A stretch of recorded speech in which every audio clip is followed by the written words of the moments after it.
ٹھیک. ہاں یہ معرب نہیں ہے. سوال یہ پیدا ہوتا ہے، کہتے ہیں معرب ہے، لیکن ہم نے معرب کی تعریف کیا ہے؟ وہ اسم جس کے آخری کلمے کی علامت تبدیل ہوتی ہو، نہ کہ بیچ والی علامت. ٹھیک ہے نا؟ تو اگر بیچ میں کوئی تبدیلی واقع ہوتی ہے اسم کے، تو وہ کسی عامل کی وجہ سے نہیں ہوتی. دیکھیں، الاسم معرب او مبنی. اسم ایک مرتبہ معرب ہوتا ہے، ایک مرتبہ مبنی. وہو ضربان، اس کی دو قسمیں ہیں. معرب، پہلی اس کی قسم کیا ہے؟ معرب. وہو ما یتغیر آخرہ بسبب العوامل الداخلۃ علیہ. معرب یعنی ایک ایسا اسم جس کی آخر تبدیل ہوتی ہو عامل کے داخل ہونے کی وجہ سے. جیسے زید ہے، ایک مرتبہ جاءنی زید، زید مرفوع ہوتا ہے، رأیت زیدن، زیدن منصوب ہوتا ہے، مررت بزیدن، زیدن مکسور بن رہے. ٹھیک. ومبنی وہو بخلافہ. اور دوسری ضرب کیا ہے؟ مبنی، جو اس کے خلاف ہے، خلاف معرب. یعنی اس کا کیا بنائیں گے آپ؟ اس کی تعریف کیا بنائیں گے؟ ما لا یتغیر آخرہ بسبب العوامل الداخل علیہ. ٹھیک ہو گیا بات؟ اچھا، یا آگے چل کے ایک اور تعریف کریں گے معرب مبنی کی، کہ یلزم طریقۃ واحدہ، ایک ہی طریقے کا وہ راہی ہو، اس کے علاوہ اس کو کوئی نہیں تبدیل کر سکتا ہو، ایک ہی طریقہ اس کے لیے. اچھا، شرح میں دیکھیں. لما فرغت من تعریف الاسم بذکر شیء من علاماتہ. جب میں فارغ ہوا، میں نے ختم کی تعریف اسم کی تعریف، لیکن کس انداز میں؟ بذکر شیء من علاماتہ، لیکن اس کے ساتھ ساتھ اس کی کچھ علامات کو بھی ذکر کیا. عقبتو یعنی اس کے بعد میں، خلفتو، عقبتو یعنی خلفتو، اس کے بعد میں نے کیا کیا؟ عقبتو ذالک، اس کے بعد بے بیان انقسام الی معرب و مبنی. اس کے بعد میں نے اختتامی بحث یا اس کے بعد والی بحث کو بیان کیا ہے. وہ کیا ہے؟ کہ یہ اسم تقسیم ہوتا ہے ایک مرتبہ معرب کی طرف، ایک مرتبہ مبنی کی طرف. وَقَدَّمْتُ الْمُعْرَبَ لِأَنَّهُ الْأَصْلُ. اور معرب کو مقدم کیوں کیا ہے؟ کیونکہ یہ اصل ہے. وَأَخَّرْتُ الْمَبْنِيَّ لِأَنَّهُ الْفَرْعُ. اور مبنی کو بعد میں ذکر کیا ہے کیونکہ یہ فرع ہے. اچھا.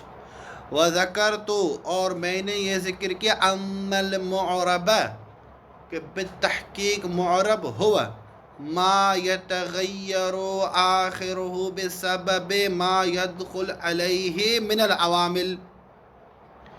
جس کی آخر، معرب یعنی وہ اسم جس کی آخر تبدیل ہوتی ہو اس پر عوامل میں سے کوئی عامل آنے کی وجہ سے.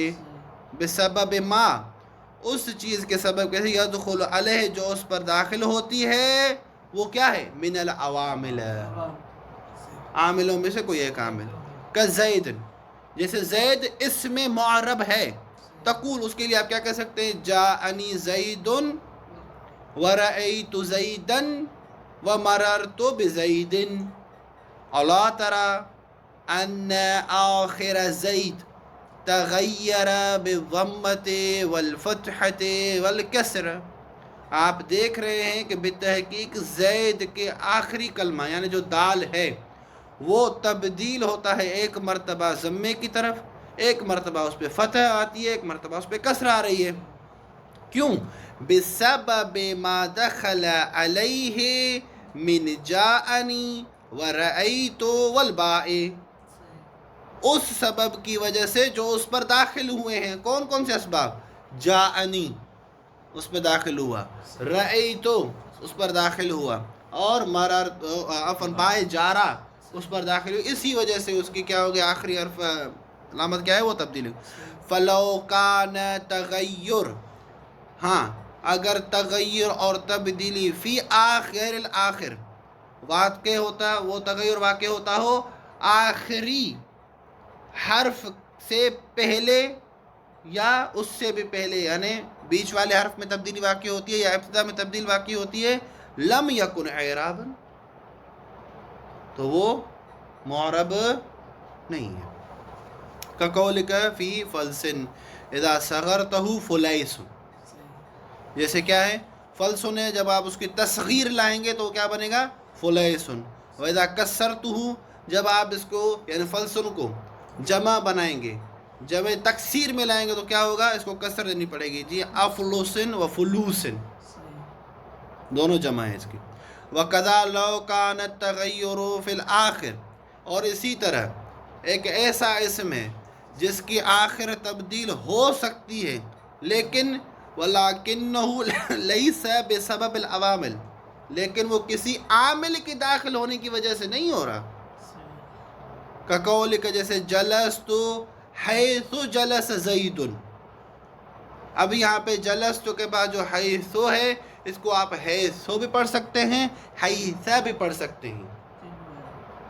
ٹھیک ہے، اس وجہ سے نہیں کہ جلست کی وجہ سے حیث پڑھیں گے، نہیں، خود حیث کی دو لغتیں ہیں یہ، جیسے غیر بھی ہوتا ہے غیرو بھی ہوتا ہے، غیرے بھی پڑھتے ہیں مثلا، کیونکہ لغتیں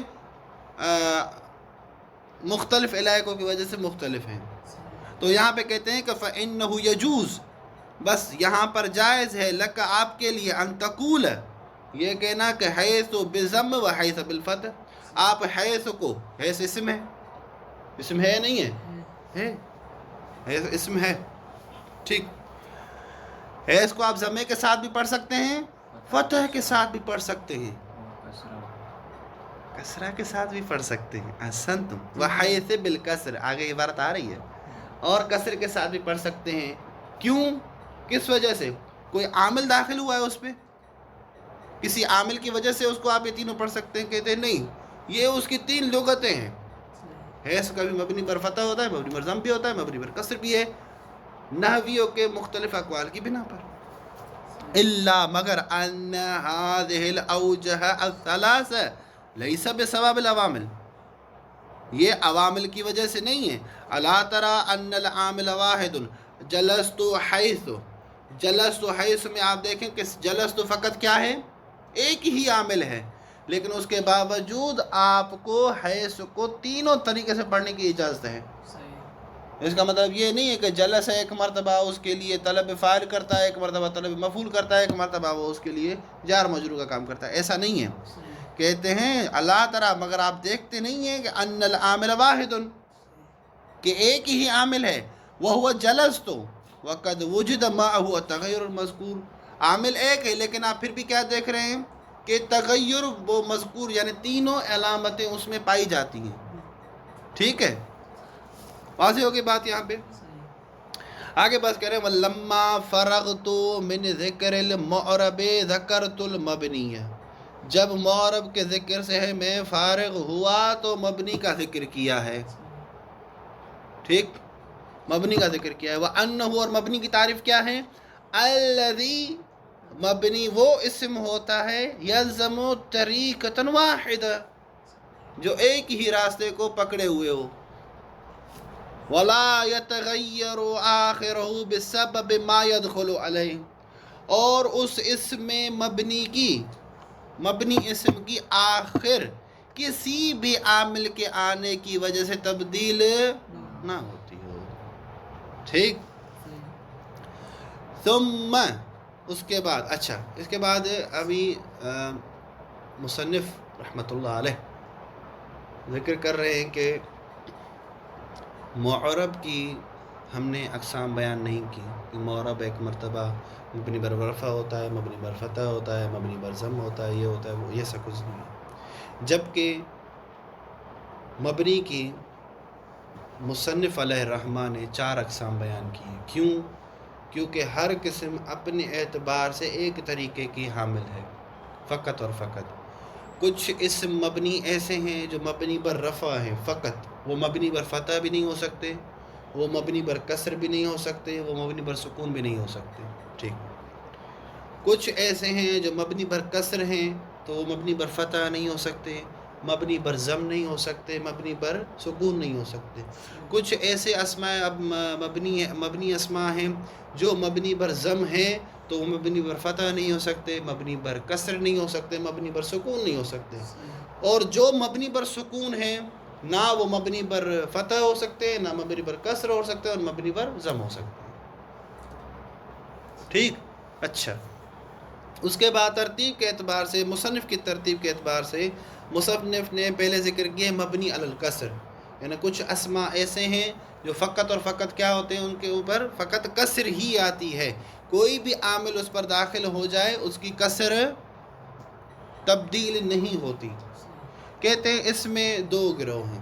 ایک متفق علیہ اسماء ہیں اس میں، جس میں تمام نحات کا اجماع ہے، تمام نحات اس بات پہ متفق ہیں کہ اس میں کسرہ ہی آئے گی اور کسی بھی عامل کے آنے کے بعد اس میں کوئی تبدیلی واقع نہیں ہوگی.